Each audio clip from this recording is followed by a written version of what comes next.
Welcome back to Kin in Line. This is part 22. I'm in the army and this guy's got his beret on very neatly and notice how I've adapted the style to suit the pose. But here we really get a sense of using line to model form. One of my more successful ones.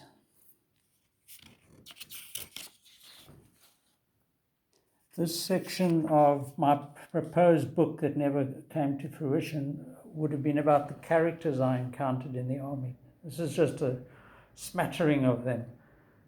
But anyway, this guy was the regimental Sergeant Major Blichnote. Quite a character in his own right. Here he is without a beret or whatever on.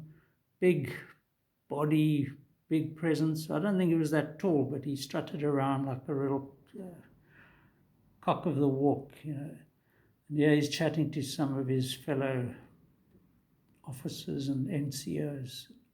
This was actually in the stand I remember this, at the Kimberley kind of stadium or something, where we had some athletics event in which the military participated. So it was a nice afternoon off. I think Wednesday afternoons tended to be sports afternoons.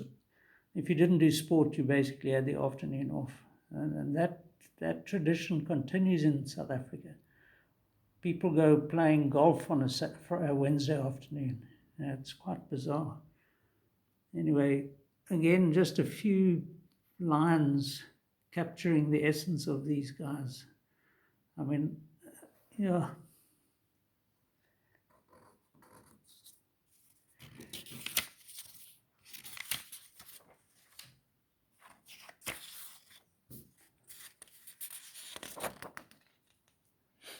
This was probably towards the end of my 2 years. Again, you just go for quick sketches of guys, and whatever happens. Here was somebody yawning, done in 2 seconds. Quite like this character.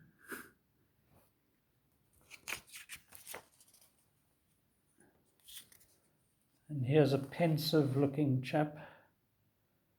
So yeah, you've got all types there. Again, I've got this quick fire use of line just to capture the pose, hand on chin. As I mentioned, there was a sort of recreation bar area, and that's where I think I got this chap done on a very small piece of a Post-it or something, with cigarette in mouth.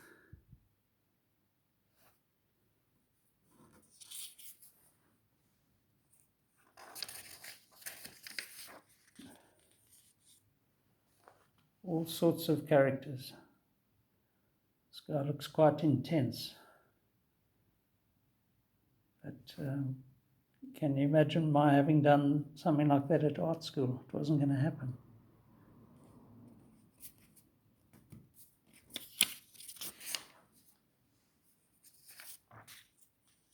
And here's a feisty little chap.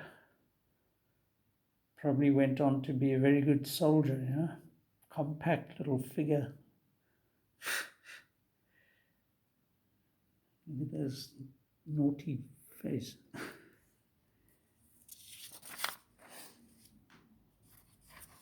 And then I remember this chap, he was in the media center. Very quaint looking chap. Obviously I've exaggerated that look, but he was like an old man at the age of 23 or something. Yeah. I even went so far on this occasion to put a little red frame around it, which looks orange in this thing.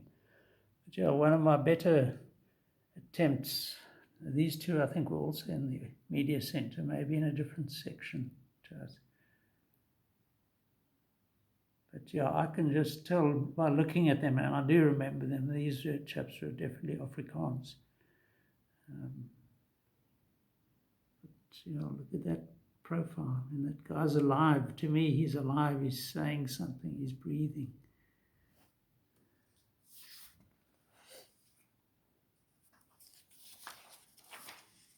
Then from human characters, we get to animals and birds. I'm going to actually be naughty, and this dates from 1983, I think, when I had to do a border camp, so-called, with the Crafarian Rifles on the northern Namibian border with Angola. So this is some sort of sandpiper or plover or whatever.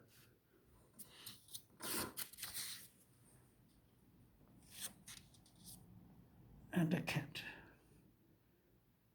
A cat moving. Now, anyone can draw a cat. You take a photograph and you just do an object drawing. But I wanted to capture the cat in motion walking across wherever he was headed. And I think we did it here.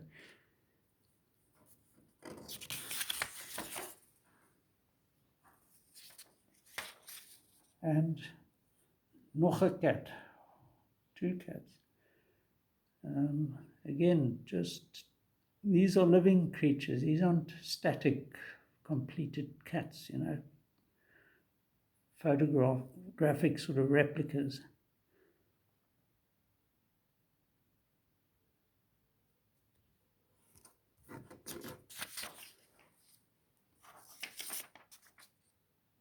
This is a cat that's trying to be a lion, I think. Again, I've distorted things, and it's given it a character that's kind of more interesting than just a boring cat.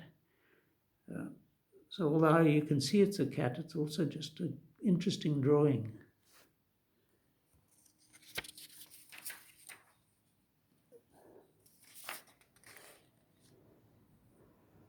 I think these might also have been done up on the border we were up near Ruakana, I think it was.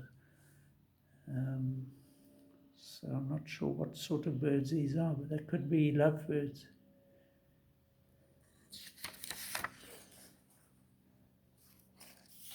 And then on that, I don't know where I drew this, but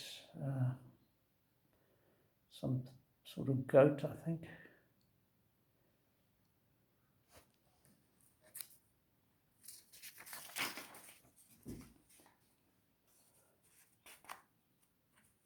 So wherever I was, if I encountered animals, I would try and sketch them as well. And these were peacock somewhere, and it looks like a rooster over there. But definitely a peacock at the bottom, and those 2 on the top of the right, but very quick sketches.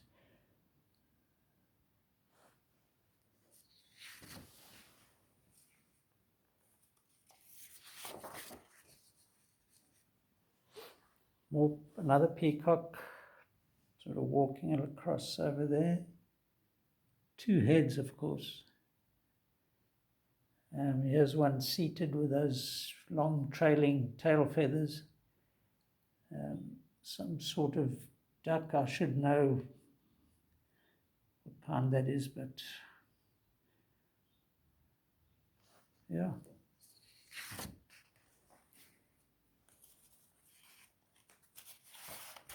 This is our peacock again. Obviously enjoyed him. This is where a camera would have been a boon.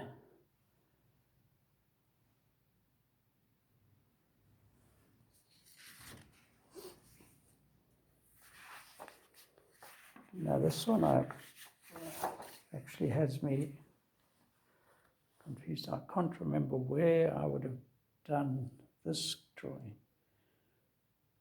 Because it looks like a springbuck on the top left there. This almost could be a kudu, but where on earth it was, I don't recall at all. Maybe this was in the East London Zoo.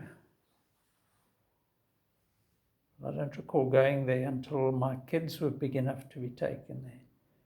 And this is definitely from my period in the army. Some more peacocks, some sort of duck.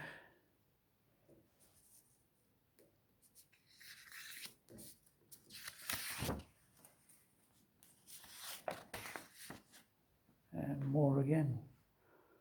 I had a field day with peacocks.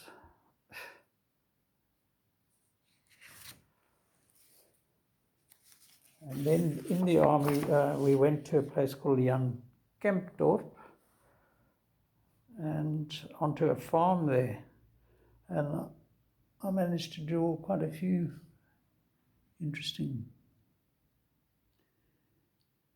a fowl, some sort of dog, little quick roostery chap.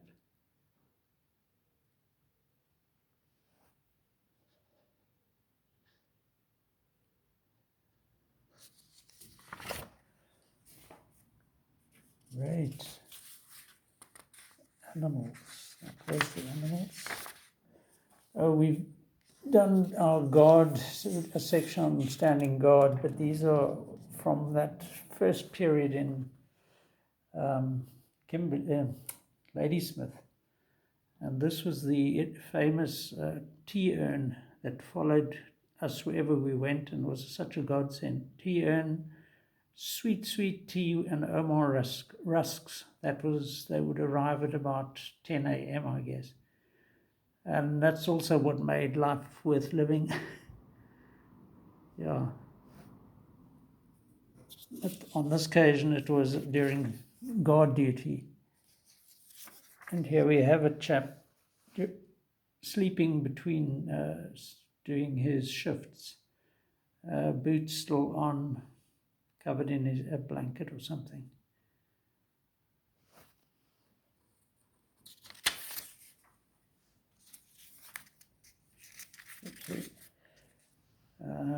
Again, in the guard room, chaps used to sit around and watch TV till about 10 o'clock and then try and sleep.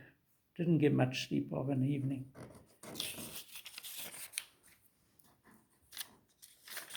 Of course, some people can sleep anywhere, and I envy them. But here's a guy, moustache, obligatory moustache. It was probably midwinter, so he's got his coat on. And this Kimberley was cold in winter, sure. Again, a group watching TV, sort of mindlessly taking it all in. And this looks like the same guy, just I've focused in on him. Here you get an example of how I can actually do quite a detailed drawing if given the time. Anyway, speaking of time, I need to call this one. Thanks for watching. Cheers.